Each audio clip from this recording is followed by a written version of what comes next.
Hello மக்களே, இது உங்கள் channel I am your star. Subscribe பண்ணாதவங்க பண்ணி வச்சுக்கோங்க. இது நம்ம நாகப்பட்டினம் டிஸ்ட்ரிக்டில் நாகூரில் இசை முரசு இஎம் ஹனீஃபா அவர்களோட நினைவாக இந்த பூங்கா அமைக்கப்பட்டிருக்கு. நாகூர் கடற்கரை ஓரத்தில் இருக்கிற சில்லடி தர்காக்கு ஆப்போசிட்டில் தான்.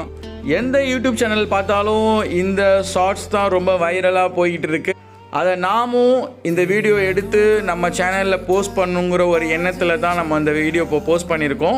அதே போல் இந்த பூங்கா பார்த்திங்கன்னா உண்மையிலேயே ரொம்ப அழகாக அமைச்சிருக்காங்க. அதுவும் ரொம்ப ஃப்ரெஷ்ஷான லுக்கில் இருக்குது. சிறு பிள்ளைங்கள்லேருந்து பெரியவங்க வர பிடிக்கக்கூடிய வகையில் அமைக்கப்பட்டிருக்கு. நம்ம பகல்லையும் போகாமல் நைட்லேயும் போகாமல் இந்த மிடில் நேரத்தில் ஏன் போனோன்னா வெளிச்சமும் இருக்கணும், அது மாதிரி லைட்டிங்கோட எஃபெக்டும் இருக்கணுங்கிறதுக்காக தான் இந்த நேரத்தில் நம்ம போய் ஷூட் பண்ணணும். நீங்கள் எந்த ஊரில் இருந்தாலும் இந்த நாகூர் பார்க்குக்கு ஒரு முறை வந்து பாருங்கள். பார்க் புதுசாக இருக்கிறதுக்கு நல்லாயிருக்கும். அப்புறம் எல்லாம் வீணாக